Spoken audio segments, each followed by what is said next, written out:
Hey everybody, Alex here. Welcome back to 2 Weeks, One Shot. Thank you for tuning in. We're starting off our new adventure in One Last Job. And we have a couple of exciting guests. This week we are featuring Chris from Carney Sideshow and Zach, aka Conan Librarian on Twitter. So stick around, have fun, enjoy figuring out what the hell we're all actually doing in this adventure, and I hope you have a good time.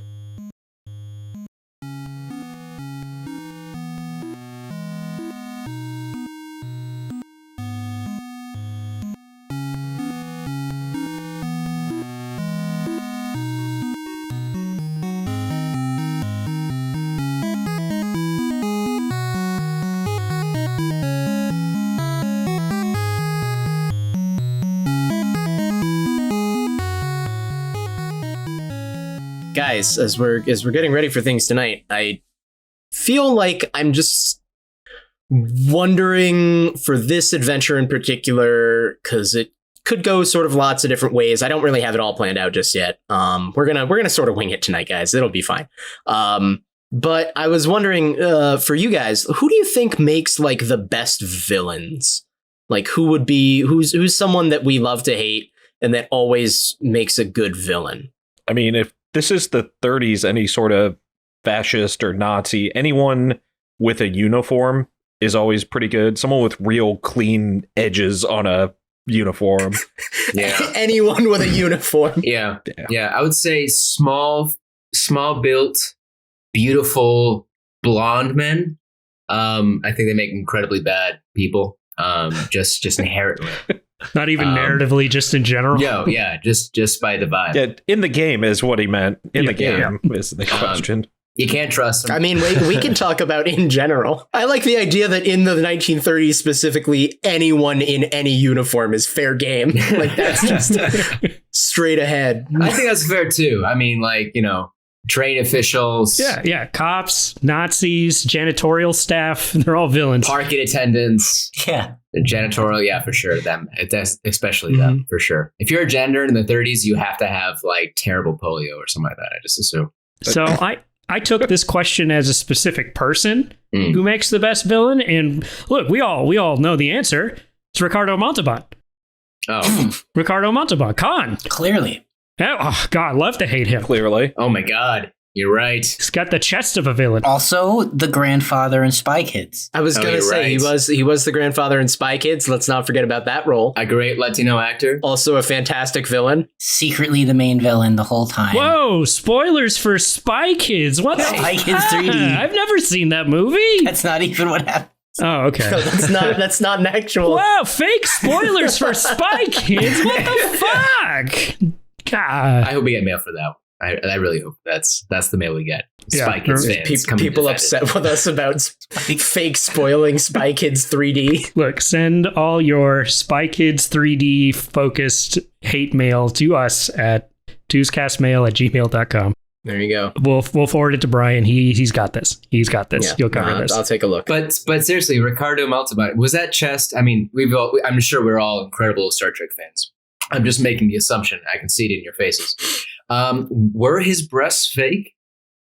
I think they were. I think they were so? padded. I think they were padded, but I don't know that they were full built fake, if that makes sense. There was a foundation There was a foundation, sure. Yeah. Like there was a chest underneath it. He had cosmetic alterations for Star Trek. Yeah. You feel like he just wasn't that ripped? You feel like he didn't just get that ripped to play a genetic super soldier? No, Maybe he has dedication to his craft. I'm just saying, how much silicone does it need to make like a nice V cut there that kind of just sews into the costume? Throw it on after lunch. I understand. He only got fit in like half his chest because you never see more than that. Yeah. So it's all real, but it's only like the 8 square inches of chest you actually see. Yeah. The Hollywood workout. Yeah, I do it too. Yeah. Same. Just for V-necks. Everything else is just super hairy and flabby.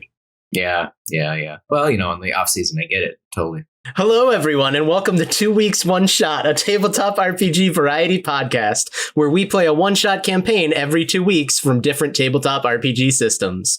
My name is Brian, aka Helix Missionary, and I will be running tonight's campaign.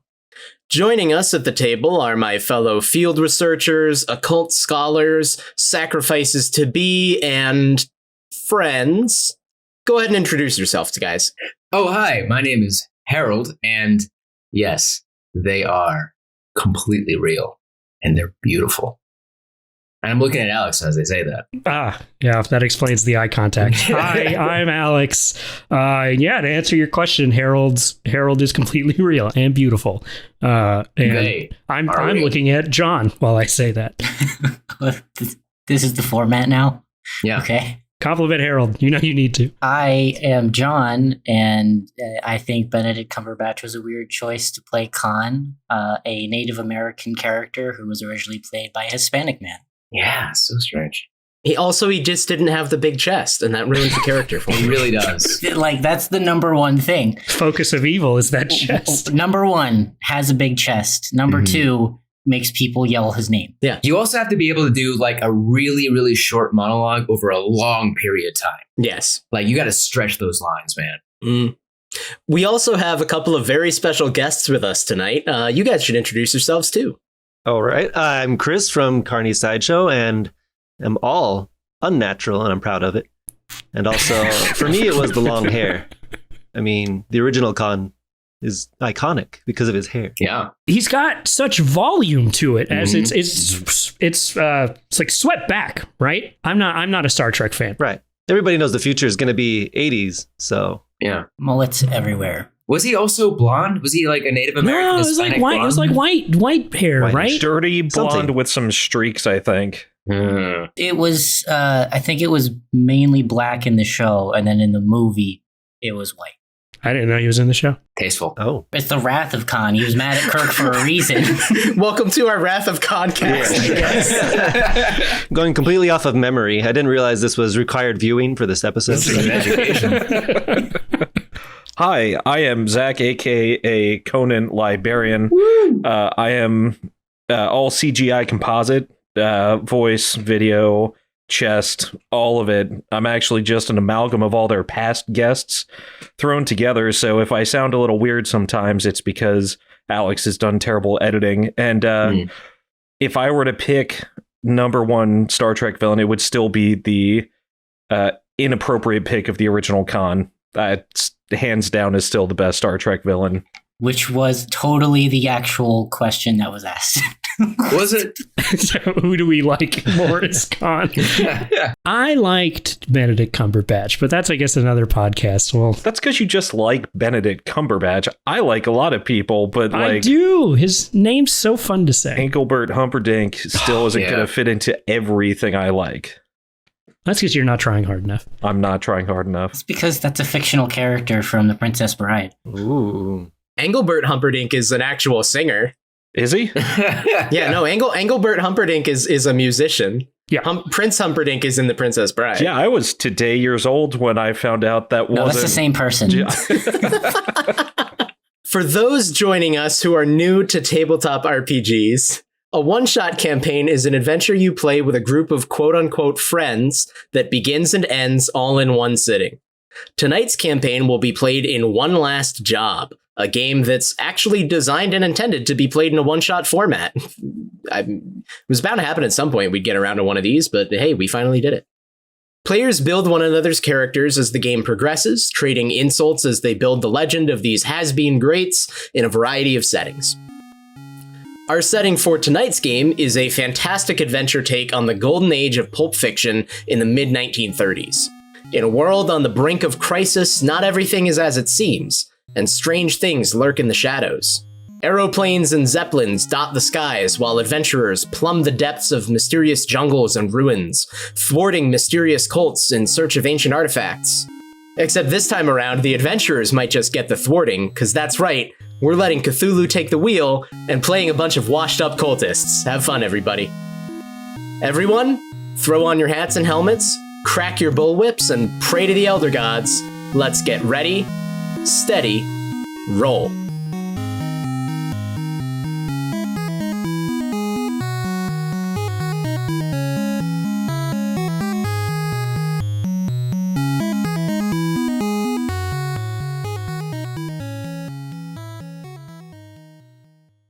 Tonight's adventure is titled The Mystery of the Mustic Mingus.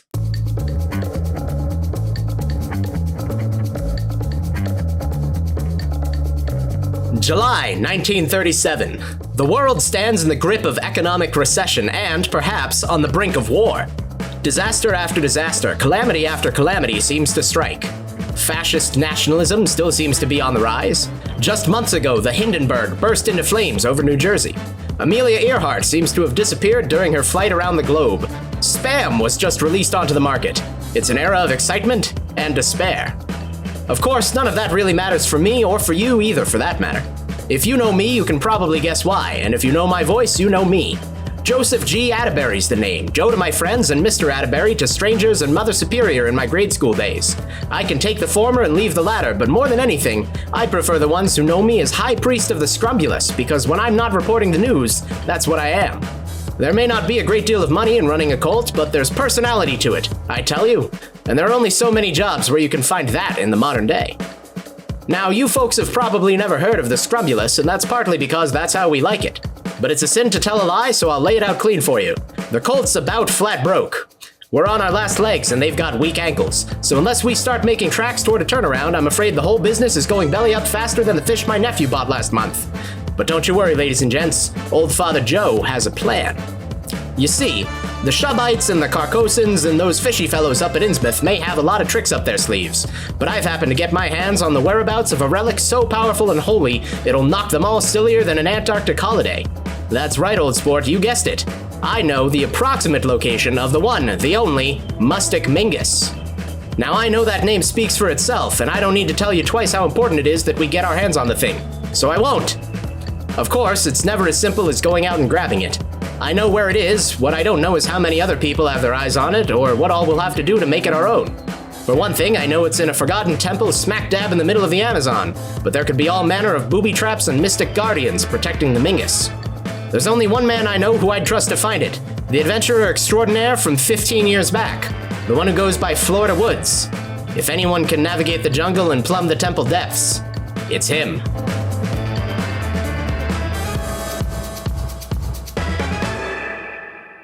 So at this point, to explain a little bit, this is how we are introducing our team. Think like the classic take of One Last Job is on like heist movies, right? Where you build the team over time, you establish what needs to be done and who's going to do it, or who's going to like lead the charge.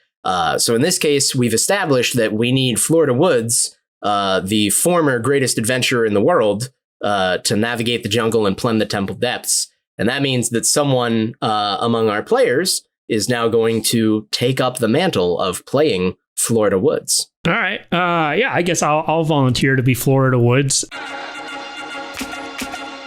Since we're all past our prime, I guess Florida Woods kind of sounds like this. He doesn't have to be that old, but sure. I'm way past my prime. Past his prime, not in the grave. I mean, like, you can be past your prime at the age of 22, man. I mean, shit. I'm 23. Florida Woods is drinking sullenly at an old dive bar in Morocco. Right, there's cigar smoke in the air, and Florida Woods is sitting in the corner of the bar, eyeing down a cold glass of bourbon. As he takes the last drink, he pulls out a bullwhip and literally whips another glass off of a bar onto his table. Cause man, he's old, but he's still grade A badass. Just like Papa used to distill. Do you recruit me now, or do I keep? Yeah. So we just sort of do a little scene of the recruiting of Florida Woods. So in this case, as Florida Woods, snaps it up with the bullwhip, it lands in his free hand. He takes a sip and gives his one-liner about just like Papa used to distill. I think just like Papa used to distill. It's the 1930s. People distill stuff. And then Florida, as you set the glass down on the table, you hear someone sitting in the seat at the table next to you, and you turn over and see Joseph G. Atterbury, the leader of the cult of the Scrumulus, and a former mentor of yours when you used to do missions for the cult a little while back. And he gives you a little nod, tips his hat, and says, "Well, Florida, I see that you've still got a knack for drinking and a knack for whipping." Oh, they must have put something in my drink, because I can't imagine any reason you sad sack of shit would be sitting here in front of me today, Joseph. Now, Florida, that's rather uncalled for, and mind the language. There are ladies present. Hello, ladies. Good evening. Listen, the reason that I'm standing here, or rather sitting here and before you today, is one of rather high importance. You see, Florida, I need your help. My help, you say? I wouldn't think you'd want my help after the last time in the Congo, over the Alligator River. Listen, I know a lot of things happened in the Congo, but this time's gonna be different, I swear to you. It's just such a shame how we lost that bus full of orphans. We'll never get them back. Listen, we all know that wasn't our fault. Yeah, those orphans should have really learned how to swim. But all right, I'm knee-deep in debt, and I've got so many alimonies I can't even keep track anymore. What's the job? Well, I promise to you, it's nothing like the time in the Congo. Actually, it's a lot like the time in the Congo. It's just in the Amazon this time. Still a jungle, still a river, maybe still a bus full of orphans. We'll see if we can avoid that one this time around. The point is this, Florida, and he waves for you to come a little closer and drops his voice into the closest approximation of a whisper that Joseph G. Atterbury has. Yeah, what's up? Florida, I happen to know the rough whereabouts of the one, the only, the Mustic Mingus. Did you fucking say the Mustic Mingus? I did say the Mustic Mingus. Keep your voice down. You know what would happen if anyone here in this Moroccan bar ever heard you say the Mustic Mingus. I know very well what would happen. That's why I lowered my voice into this conspiratorial tone. Such conspiracies we've told in this tone. Indeed. That's amazing. Yes. I'm in, damn it. I've hoped you would be. And so that's why I came to you, because I know that you're the man who's going to be able to find it. There's a temple somewhere in the jungle that you're going to need to find your way into. But I don't know if that's all that you'll need. Look, if it's where I think it is, we're gonna have to get through the Jaguar's Labyrinth. And there's only one person I know who can get through the Jaguar's Labyrinth, and that's my old pal, Shaquille O'Neal. No relation, obviously. Oh, he's related. He's before the one you're thinking of in the future. My old pal, Shaquille O'Neal. And I don't know if he'll ever work with me again after we had to free throw those orphans into the Crocodile River. Yes, it really was quite a time down there in the Congo, wasn't it? But I remember... A lot of crocodiles, a lot of orphans. I remember Shaquille. He certainly has a curious manner about him, a way of solving things, but are you sure that we need him? Are you sure we'll be able to convince him to work with us? Look, when there's an attack, you need the Shaq. He's the only one I know who can get through the Jaguar's Labyrinth. So we gotta find him. All right, well, start putting out feelers. I'm trying to put this crew together and get this job underway before anyone else finds out about it. I magically invented a cell phone in the 1930s. I'll call him. Nope. No, I didn't. No, you didn't. You maybe you just go to the payphone in the bar. That's a lie. Wow, this is some good bourbon. Maybe the bar has a telegraph machine or a phone you can use, something that actually exists. Bar boy, bring the telegraph machine. Bring me the clicker. All right. So who wants to play Shaquille O'Neal, I guess? Who's brave enough to play Shaquille O'Neal? I think that's John there. I think. Oh, Do it, God. John. I think John is Shaquille O'Neal. Alex told me he was going to do this, and I forgot. Yeah, look at that. You fell into my trap. My Shaquille O'Neal shaped trap. It's huge. All right, I'm Shaquille O'Neal. Okay, I'm apparently a labyrinth specialist here. Or a Jaguar specialist, or a specialist in something generally. We don't know what. Very specialized in labyrinths that specifically feature jaguars. Shaq, the Shaq man, is hanging out in a New York apartment, sipping on some cognac when he hears the telegraph machine go off, which clearly he has just there. In his nice red bathrobe or house coat, however you might want to call it, sipping some cognac. just living his life somewhat lavishly, but perhaps with some signs of unpaid bills and people asking him to pay up past due things on the counter. So he's a somewhat lavish poor guy who's not paying his bills? He's living lavishly because he's not paying the bills. Very bohemian. Mm-hmm. So bohemian. Very 30s. Very Shaq. So Shaq. Yeah, so Shaq. In my red house coat Classic Shaq. with my glass of Shaq Shack. nice one. Nice one. Let's plow past that. Yep. Classic Shaq sipping on his nyak. Shacknack. That's how he pays the bills these days. Shacknack, yeah. Yeah, I get it. Hey, Shaquille O'Neal, if you're listening, that's ours. You can't take that. Shacknack, trademark, copyright, registered, all that shit. Verbal contract right now. So 1930s Shaquille O'Neal is in his apartment, and he's sipping and clearly like living well, but he's also in debt and has some things going on. And is that where he is when we find him? Indeed, that is where he spends a lot of his time. Okay. Florida Woods bangs the door, but he's not really banging. He's whipping the door. Just sounds like banging. Just peeling the paint off of it super bad. Why? I know that sound anywhere. Shaq will open the door and revealing, I guess, at least Florida Woods is the boss man there. Joseph G. Atterbury is still there for this one. He accompanied Florida Woods to find you. Well, you son of a bitch. Now look, Shaq, all right? I know it's been a long time, and I know you don't want to see Joseph just about as much as I don't. But look, he's found it. He's found it, Shaq. The Mustic Mingus. No, don't talk about it here in the hallway. Let's move inside. Do you have a glass of that Shacknack? Oh, man, this stuff's delicious. Good for stripping paint and good for getting drunk. I'm into it. Sofa on the counter. Go. Rush them inside and close the door. Did you say the Mustic Mingus? Did I stutter, Shaq? No, I didn't. That's the Mustic Mingus, my boy. He's found it, and we need you.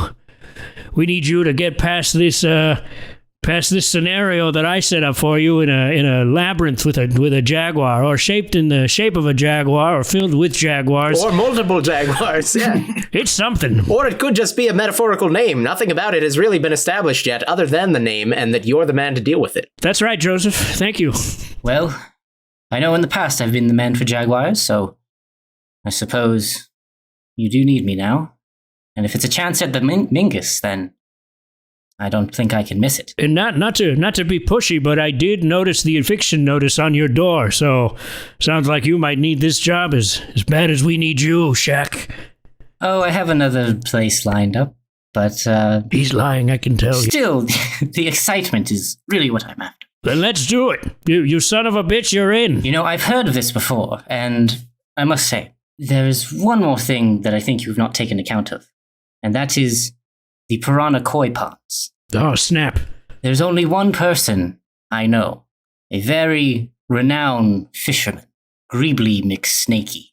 Greebly McSnakey. Yeah, I remember Greebly. That's a fantastic hat. I was hoping you wouldn't say that name, Shaq, but if you think he's really the only one who can handle it, I mean, again, did you think we'll be able to recruit him after everything that happened in the Congo? I mean, it was an awful lot of orphans. They were all his orphans.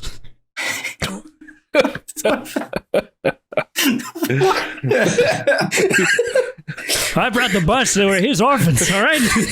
We never did really establish what exactly that meant, that they were his orphans, but now's not the He time. just kept calling them Scrimbly's orphans, Scrimbly's kids. I'm holding this glass the entire time I'm speaking as Shaq, as he will always be holding a cognac glass. Just like you, John. Just like you, John. Yeah. Just like me. You know, he's might be upset with me after telling him that, you know, on the last job that alligators qualified as fish, but he might be as excited about the Mingus as I am. Might as well give it a shot. John, could you give me that name one more time? What was his name? Greebly McSnakey. Greebly McSnakey. All right. Gotta write that down. Is that short for anything? Greebelson. Yeah, there you go. Greebelson McSnakethan. But he goes by Greebly. Yeah. All right, well, if you think you can get a hold of him and get him on board, then I'll leave that in the hands of you two capable gentlemen. There's a lot of setup that's going to need to go into this job. I'm going to need to start gathering our finances, gathering our resources, tapping our connections. Generally doing everything the Colt can. We're on our last legs, boys. We need to make this one work, and I want you two to be two of the men who are going to make it happen. Don't forget to pack plenty of shaknyak. Gonna need that stuff in a pickle. Or two pickle. Oh, I always have a stash. Of course. I wouldn't send you boys out without it. Now you go find McSnakey and anyone else you think might be needed on this job, and I'll take care of the rest. Don't worry, Shaq, I got this. I'll send out some mental telepathy telegraphs. Boop, boop, boop, boop, boop, boop, boop, boop, boop, boop, boop, boop. We pan out from the New York apartment and find wherever Greebly McSnakey might happen to be. You find Greebly McSnakey at Greebelson's McSnakery's Bait Shop and Orphanage 2 down in southern Florida. And he is, you could see, it seems like he did very well for himself, at least for a while. But there are orphans running around on the front porch with fishing poles like hooks in each other. The place is falling apart. It obviously has not been kept up, and you're not sure if there's really more fish laying around or orphans running around unattended. You hear loud swearing and splashing from behind the bait shop and orphanage as you hear McSnakey in the back just yelling and swearing and splashing. Whip crack! I'm sorry, orphan. Gribbly! Gribbly McSnakey! We're calling you out!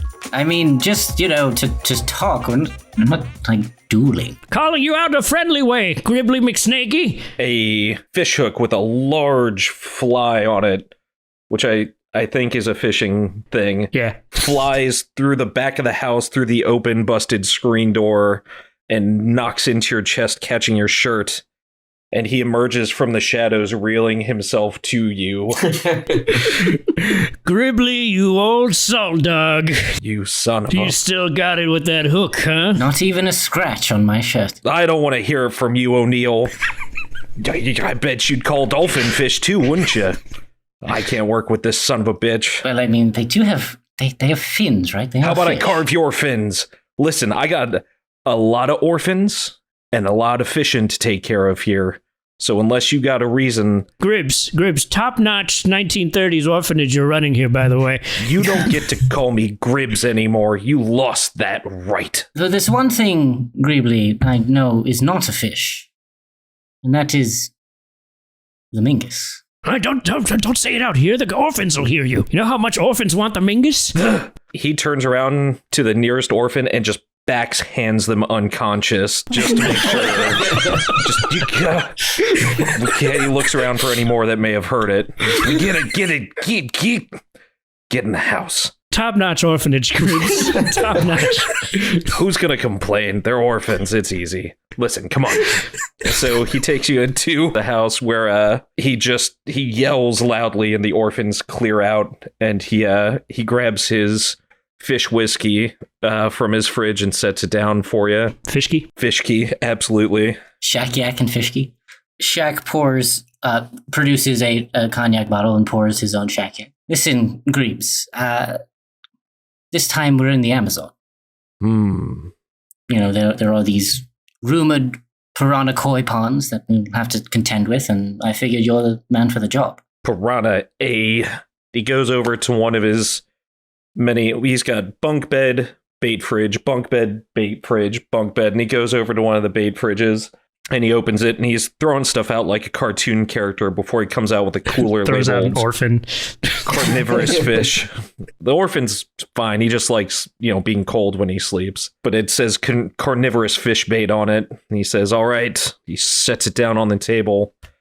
Where is the job? You said in the Amazon? Where is it? In the Amazon jungle. Well, listen, I can fish any pond, I can fly any stream, and I can fish any river, but I don't know dick about getting through no jungle. For that, well, I hate to say it, but I'm going to have to call in a favor. He takes a big old swig of his fishki. We're going to have to call him, boys. I think you know who. Not them. Anyone but them. Son of a bitch.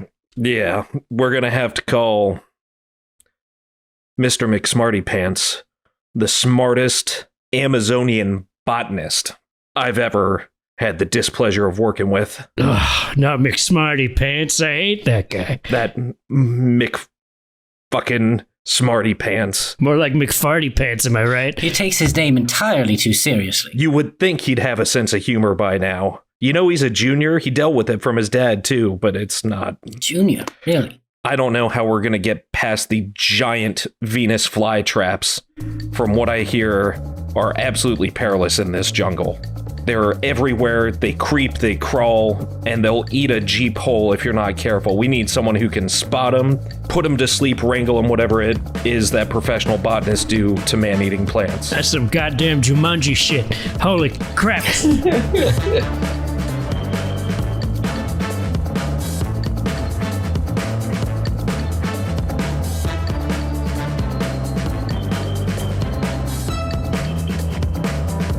Wow. Just wow. We are recruiting the most professional crew out there, obviously. Big thanks to Chris and Zach for joining us this adventure. If you don't know, Chris is the DM for a little show called Carney Sideshow, which is featured on Twitch and is an actual play show where the cast plays a variety of adventures every single week. It's a really good time. They have a lot of fun. They do a great job of highlighting diversity in the community, and you should definitely go check them out at twitch.tv/Carney Sideshow. Zach, or as you might know him as Conan Librarian on Twitter, is an emissary for the Obsidian Portal, a website for TTRPG campaign management where you plan the various assets of your TTRPG campaign, and you can connect with an entire community of DMs and players all while you're at it. Zach and I have also crossed paths multiple times out on the TTRPG scene, but most notably over on Mike Daniels' channel, 19 Hits the Dragon, which you should also go check out. And there's a couple of adventures featuring Zach and myself there, and it's fun and it's silly, and we had a really good time playing. Join us next week on Tuesday, December 6th for a new Tues Talks, and the Tuesday after that, December 13, for the second episode of One Last Job. And then somewhere in December, we're going to sprinkle in a little holiday special kind of thing. Just details coming soon. Keep an eye out on our socials, and you'll find out when that's going to happen. And now, a few messages from friends of the show. Hi, I'm Conan Librarian, and I don't have my own podcast. I'm a content creator and emissary for ObsidianPortal.com, a tabletop RPG campaign management site. It's great. Check it out. Your party doesn't just stay at the tavern. Why should your game just stay at the table? Besides that, I appear on other people's podcasts. Sometimes running games, sometimes playing, sometimes just getting to have awesome conversations with great people in the tabletop community. So find me at my socials, Conan_Librarian, and drop me a line. I've been incredibly fortunate this past year, and I can't wait to see what happens next. Okay, let's get back into the adventure.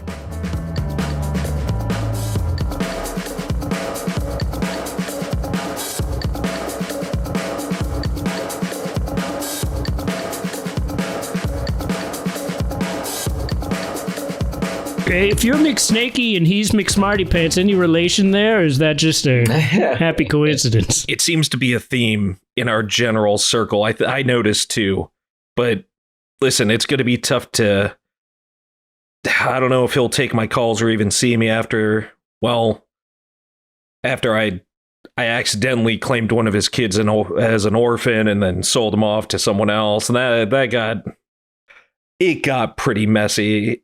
How much does an orphan run these days? Surprisingly cheaper than you think, but not as much as you would hope. But let's go.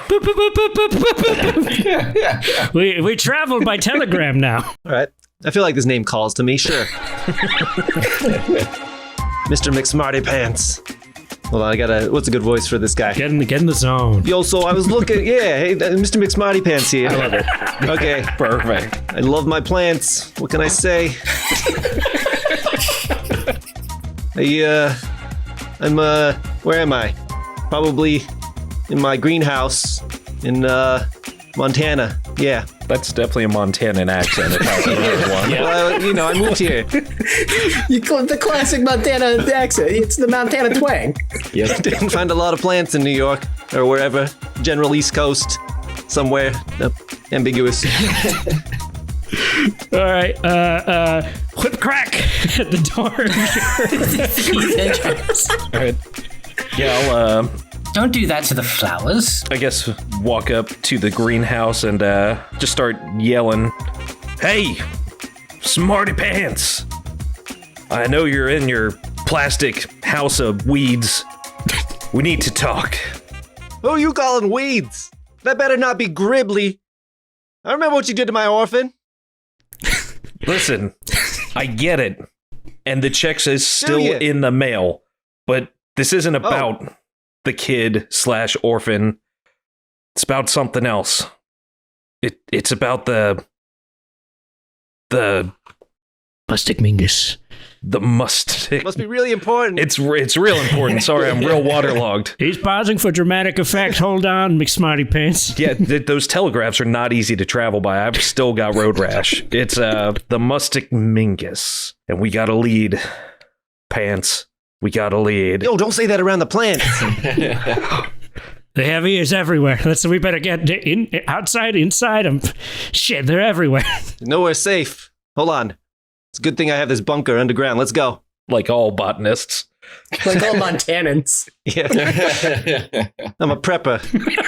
1930s prepper, yeah. I'm ready for anything. Well, so you're talking about the Mustic Mingus. Yeah, not just the. And they got a lead. We got a old Attleberry. Is it just you? No, we got I assume other people standing next to me here. Sup? Yeah, we haven't said anything yet, but we're here. Say, what is all of this corkboard and string and Franz Ferdinand? What do you think is happening the next few years here? Franz Ferdinand definitely already happened. That was a while ago. No, but he's like connecting the dots between this and something else. Some sort of global conflict. Right. Impossible. We already had the Great Wars. Can't get greater than that. I mean, that was the big one, yes. But look, McSmarty Pants, the job's on. Are you on for the job? On? Well, you haven't told me anything about the job, but I'm assuming if it's the Mustic Mingus. Oh, been dying to get my hands on that. Maybe. What does it do again? Can somebody? No, I don't think I've only heard rumors. We better not talk about it in case someone else overhears what the Mustic Mingus does. It Good does point. what it mustics, all right? It minguses. Look, just tell me there's going to be no orphans involved, first of all, and then second of all, what do I get out of this? You calling in your favor? Is that what you're saying? I Pants, you and I both know I hate to do it to you as much as you hate me, but I gotta call in the favor. The favor. I need you to take care of the favor. This is your last one, you know? And he pulls out his Chuck E. Cheese punch card that you've written favors on. 1930s Chuck E. Cheese punch card. And I hand it over back to you. Charles E. Cheese? Take out my hole punch and all right. Once this is pushed, there's no going back. It's for the Mingus. Do it, Pants, for the Mingus. I almost squeeze him. Like, you know what? I'll just hold on to this a little bit longer, just in case. Oh, all right. It's settled then. In the business, we call that Chekhov's hole punch. So if you're in, we got to get going. Well, can I bring my plants? Like, what am I doing? Like, what do you need from me for exactly? Well, we got to get through the jungle. We got some big plants. I got a pond. There's some jaguars. There's the Venusian Grove, Pants. The Venusian Grove. Oh, the Venusian Grove. I've only heard only tales of it. That's right. Capital V, capital G. Venusian Grove. What are the rest of the letters for us? Can you spell those too? Because I'm not sure. Capital E, capital N, capital U. I spell all fucking day, bro. Vusian. Venusian. Put it on the Well. board, bitch. Where's this down in the Amazon? Amazon jungle. Yeah, we got to get from Montana to the Amazon. Should be easy, right? Right. There's lots of flights coming in and out every month. Once. Look, we gotta. If we're gonna do this, we're gonna need somebody to deal with the locals. They can get pretty fierce down there in those jungles. I mean, somebody that understands the culture and can, I don't know, make deals, get us through without getting shot or stabbed or put up for sacrifice. Oh, yeah? I hope you're not going to say the name I think you're going to say.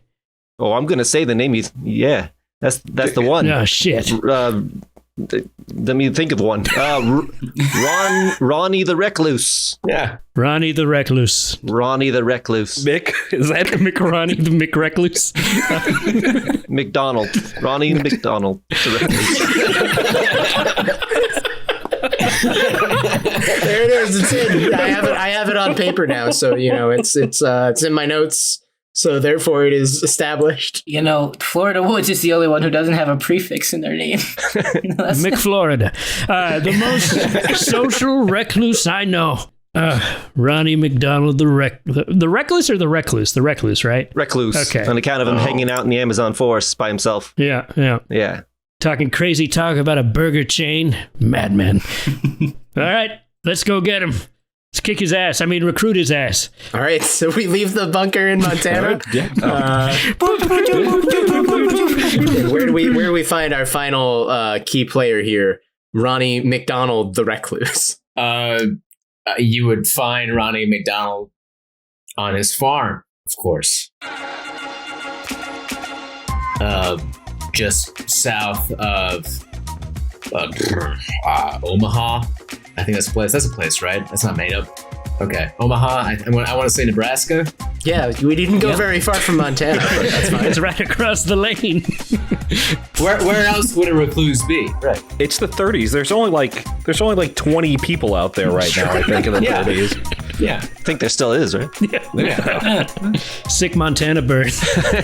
Or Nebraska burn. Either way. Midwest. Sick burns on those ones. Screw Nebraska. Write me. Come on. Do they know how? No, I'm just kidding.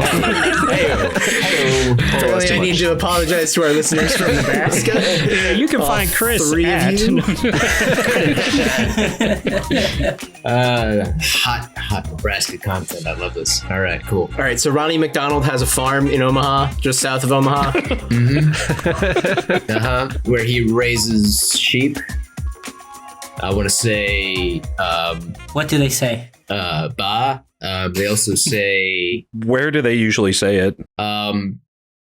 around the barn, And where are they located at various times of the day? in the house, in his bedroom, Are they sometimes over here, sometimes there? sometimes around the corner, over the fence, jumping while he's sleeping. Sometimes they're just everywhere. Yeah. Also ducks, lots of ducks, many ducks. It's a sheep and duck farm exclusively. It's a really it's exotic meats, but it's all just kind of lamb and like really big ass eggs. This is very small market, but it keeps Ronnie McDonald busy. Being a recluse with his eggs keeps him busy. Crack the whip, man. Crack the whip. Whip crack! The lamb. The lamb lays an egg. Yo, Ronnie, you in there? Somewhere? Yeah. Okay. All right. What's Ronnie talk like, Gerald? Do you have any more of the shack? What is this called? Shacknack. Shackniak. Shacknack. I offer you a flask of some fish key if you want it. There you go. Shack takes it, but he pulls out a less fancy glass and pours it into that one.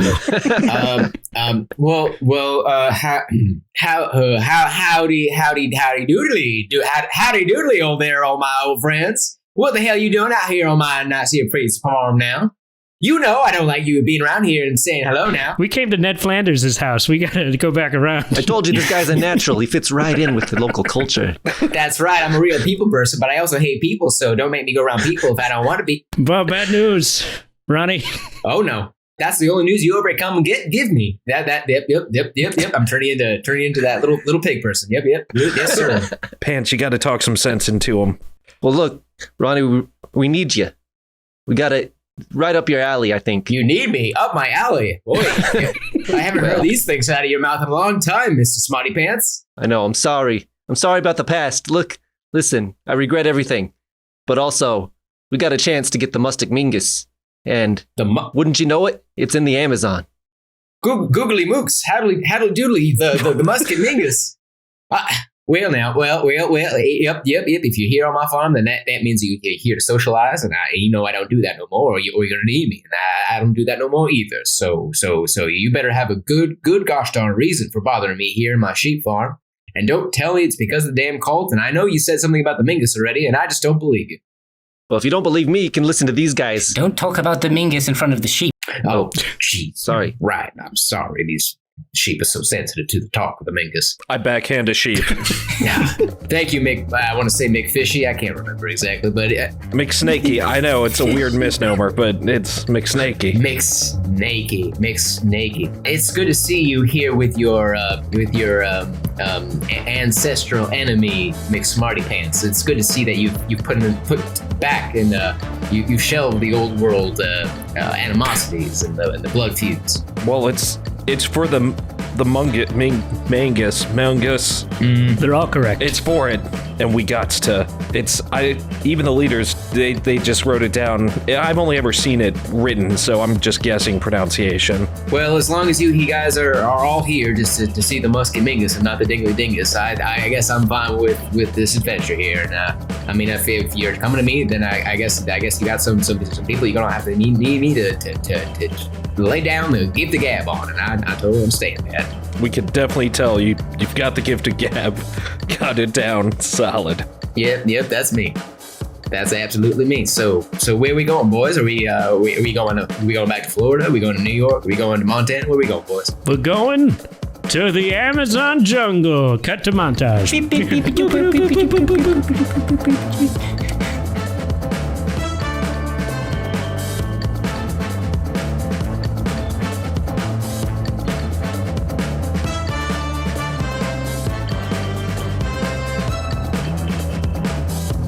Yeah, I don't know why I thought I was like a 25-year-old character. I forgot we were supposed to be like, 80 or something? That's just Florida woods. Just past our prime. You can be whatever. It doesn't matter. All right, yeah. Florida woods is 13 years old. It keeps on changing.